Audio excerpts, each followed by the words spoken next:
Баршаңызға қайырлы күн достар. Бүгін сіздерге шаймен бірге жеуге таптырмас тәттілердің бірі муравейникті қалай жасау керектігін көрсететін боламын. Барлық ингредиенттер төменде көрсетілген.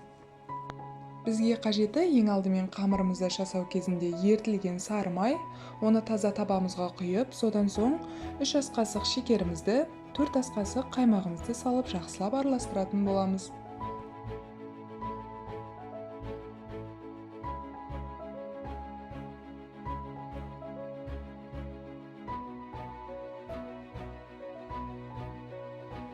Жақсылап араластырып болғаннан кейін ұнымызды бөліп салып, ең алдымен қасықпен, содан соң қол көмегімен араластырып қамырымызды шығарамыз.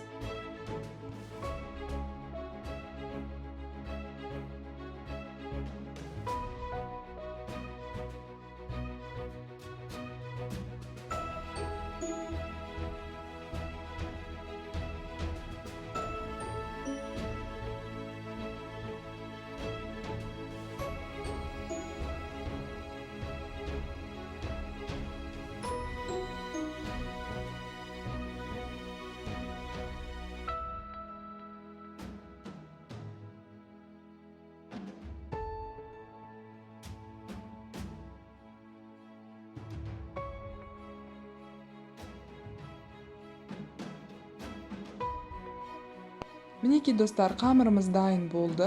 Енді тездетіп салқындауы, яғни қатуы үшін 2 бөлікке бөліп целлофан пакетке салып, мұздатқышқа 1-1,5 сағатқа қатырып қоямыз.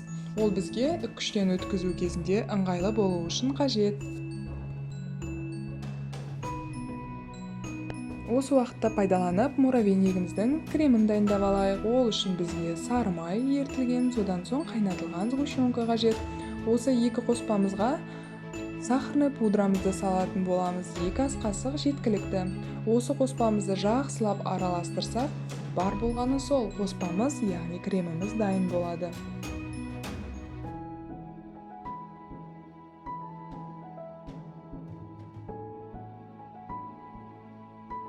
Мінекей достар, менің қамырым қатайды. Мұздатқышта 1 сағаттай ұстап алдым. Енді осы дайын қамырымызды үккіштен өткізетін боламыз. Ыңғайлы болу үшін бірден пергамент қағазының үстіне өткізіп бастаңыз. Содан соң қызып тұрған 180 градустағы пешке 15-20 минуттың ішінде пісіріп аламыз. Мінекей осылайша өткізіп аласыз. Мендегі мөлшердегі қамырды 3 бөліп пісіріп алуымыз қажет. Себебі бір бөлікке қатты қалың болып кетіп, арасы піспей қалуы мүмкін. Осылайша байқап, қарап, қадағалап отырып пісіріп аласыз. Шеткі жақтары қатты күйіп кетпеуі қажет. Осылайша барлығын 3-ке бөліп пісіріп алдым. Содан соң табамызға салып, қол көмегімен ұнтататын боламыз.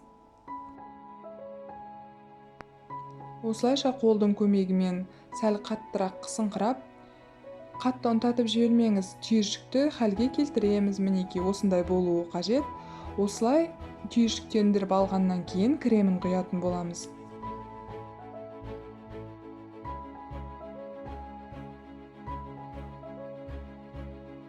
Мінекей осылайша барлық қоспамызды жақсылап араластырып аламыз. Содан соң муравейнигімізге форма, яғни пішін беріп бастаймыз.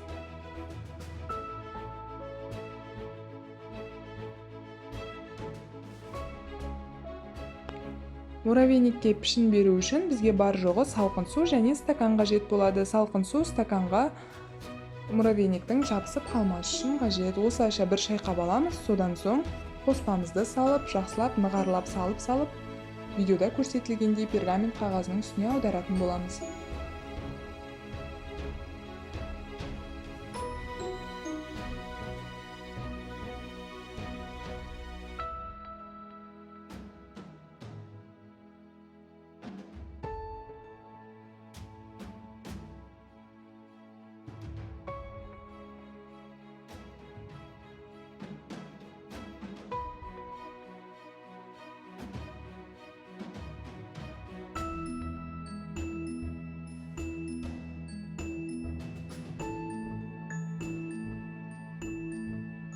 Осылайша барлық муравейнигімізге пішін беріп шығамыз.